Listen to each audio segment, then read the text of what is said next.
आज टीवी से संतोष कुमार अम्बेश और हमारे बीच में है पीपीआई पार्टी के कैंडिडेट जो एडवोकेट रविंदर कुमार जी, और इनसे हम इनके ही पार्टी के कुछ सवाल जो अभी जो चुनाव का दौर चल रहा है उसके विषय में हम रखेंगे और इनसे हम बात करेंगे। तो रविंदर जी, आपका समता आवाज टीवी में आपका स्वागत है।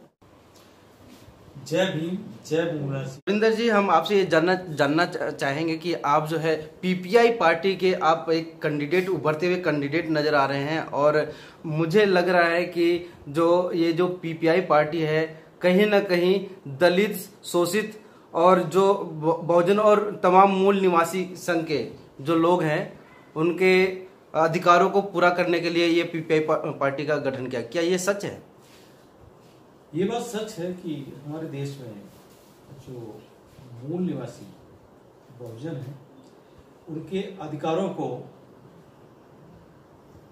दिलाने के लिए और उनके जो वर्तमान में अधिकार संविधान के द्वारा दिए गए हैं और संविधान के द्वारा जो अधिकार दिए गए हैं उन अधिकारों को आज तक 1947 से लेके वर्तमान सरकार तक कभी भी संविधान के अनुसार काम करने की कोशिश नहीं की है।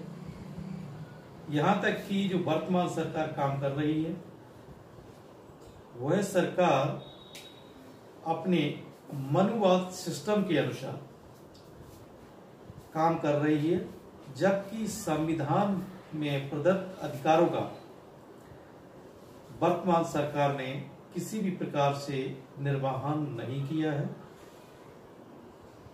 जबकि हमारे देश में जो अनुसूचित जाति जनजाति अधिनियम बनाया गया और उस अधिनियम को सिर्फ पार्लियामेंट ही अमेंडमेंट कर सकती थी, जबकि सुप्रीम कोर्ट में जस्टिस U.A. ललित ने जिस तरीके से जजमेंटों के माध्यम से अनुसूचित जात जनजात अधिनियम को स्ट्रक डाउन किया, क्योंकि वर्तमान में जितने भी सुप्रीम कोर्ट में जुडिशियल ऑफिसर्स हैं या जस्टिस हैं सभी ब्राह्मणवादी व्यवस्था से आते हैं और उन्होंने कभी भी हमारे वर्तमान मूल निवासी जो भारत के निवासी हैं उनको कभी भी ये नहीं चाहा कि ये हमारे बराबरी में आके बैठें, और हमेशा ही चाहे कांग्रेस की सरकार रही हो या बीजेपी की सरकारें रही हो, उन्होंने देश के अंदर सिर्फ हम लोगों को लालच देकर मात्र जीने मात्र का साधन दिए हैं। कभी भी समानता के अधिकार को नहीं दिया गया, जबकि संविधान में जो प्रदत्त नीति निर्देशक तत्व हैं उनके अनुसार हमें हर चीज की सुविधा मिलनी चाहिए थी। जब तक हम सामाजिक स्तर, राजनीतिक स्तर को ऊंचा नहीं उठाएंगे तब तक हम ये कोशिश नहीं कर सकते कि हम वर्तमान में एजुकेशन सिस्टम में भी ऊंचे उठ पाएं, क्योंकि जब हमारा समाज सामाजिक स्तर से ऊंचा नहीं होगा तो उसको शिक्षा का देने का तो सवाल ही नहीं उठता। जबकि वर्तमान में बीजेपी सरकार ने जो शिक्षा के अधिकार के तहत जो शिक्षा दी जाती है, स्कॉलरशिप दी जाती है, उसको भी उसका बजट घटाकर 50% कर दिया। रिजर्वेशन जो शिक्षा के क्षेत्र में था उच्च शिक्षा में, उसको भी स्ट्रक डाउन किया। उसमें भी वर्तमान में एडमिशन के लिए क्लियर जारी कर दिया गया है कि अगर अनुसूचित जात जनजाति ओबीसी के बच्चे नहीं मिलेंगे या समय पर नहीं पहुंचेंगे तो हमेशा ही ये जनरल कास्ट के द्वारा सीटें भर दी जाएंगी। रविंदर जी, मैं एक बात मैं आपसे पूछना चाहता हूँ कि जो जो ये पार्टी पीपीआई पार्टी है, क्या SC ST OBC वर्ग के लिए ही बनी हुई है, या जो और भी जो जनरल के हैं जो लोग, क्या उनका वोट आपको नहीं मिलेगा? क्या उनसे वोट नहीं मांगेंगे? तो वो पीपीआई पार्टी जो बनी हुई है वर्तमान में, पीपीआई पार्टी का जो उद्देश्य है वो SC ST OBC और माइनॉरिटी तक सीमित नहीं है। जो भी जनरल कास्ट का ऐसा भी तबका है जिनको जनरल कास्टों में अपने आप में विभाजित कर दिया गया है, और जो उन्होंने वर्तमान में जनरल कास्टों के अंदर भेदभाव किया गया है, उनको भी संविधान के अनुसार जो अधिकार उनके बनते हैं वो उनको प्रदान कराए जाएंगे। लेकिन जो वर्तमान सरकार ने, बीजेपी सरकार ने कॉन्स्टिट्यूशन में अमेंडमेंट किया, 10% का आरक्षण प्रदान किया, लेकिन उस आरक्षण में जो आर्थिक स्थिति बहाल की 10 लाख से ऊपर की,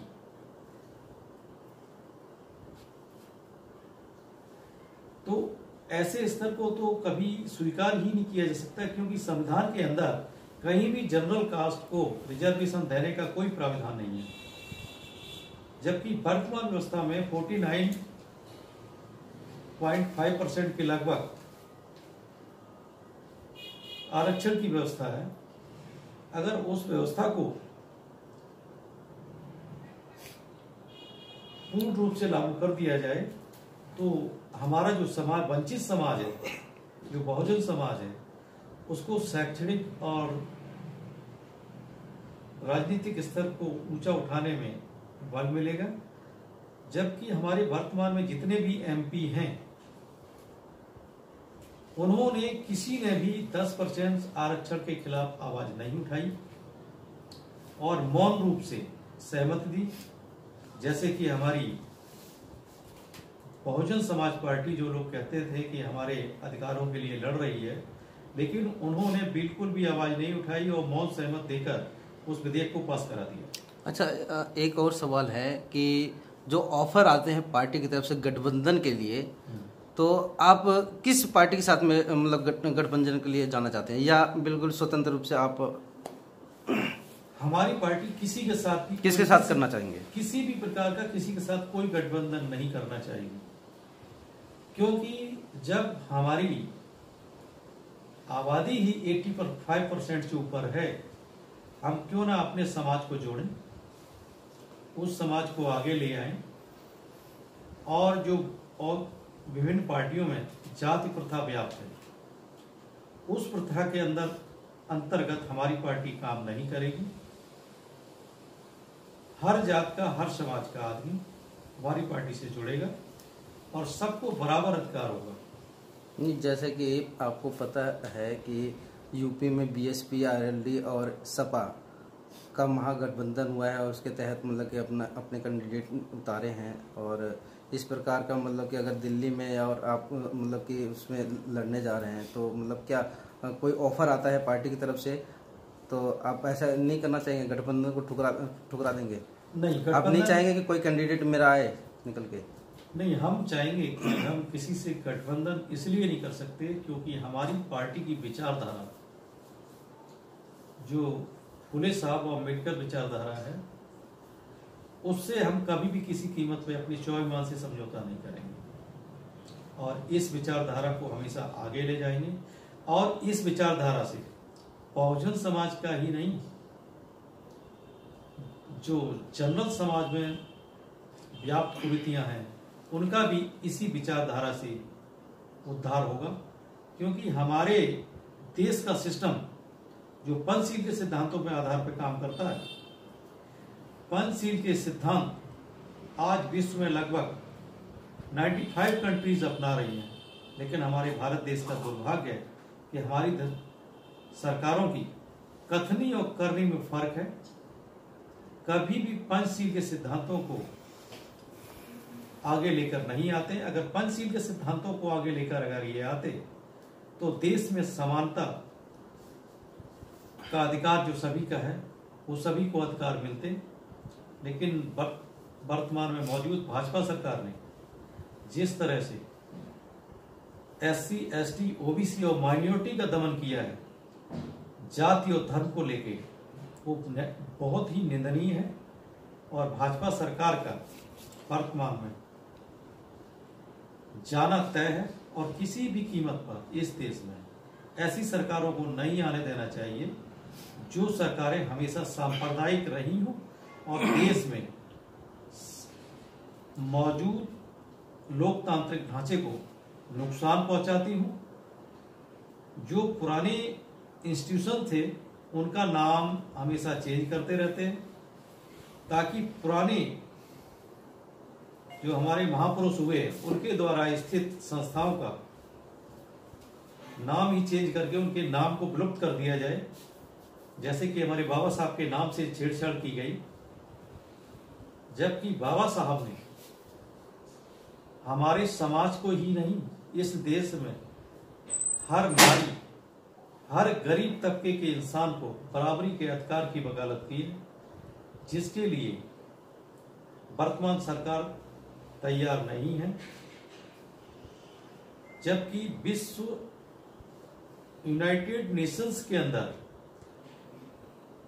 14 अप्रैल के दिन जयंती बनाने के लिए वर्तमान भाजपा सरकार से, मोदी सरकार से अनुमति मांगी गई, लेकिन वर्तमान मोदी सरकार ने इस वर्ष भी मना कर दिया अपनी संस्तुति देने के लिए, अपने प्रतिनिधि भेजने के लिए, जैसा कि पिछले साल भी उन्होंने किया था।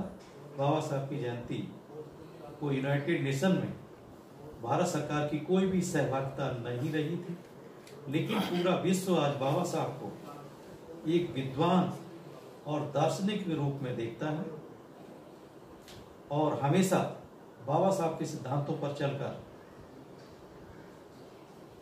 ही इस देश का भला होगा।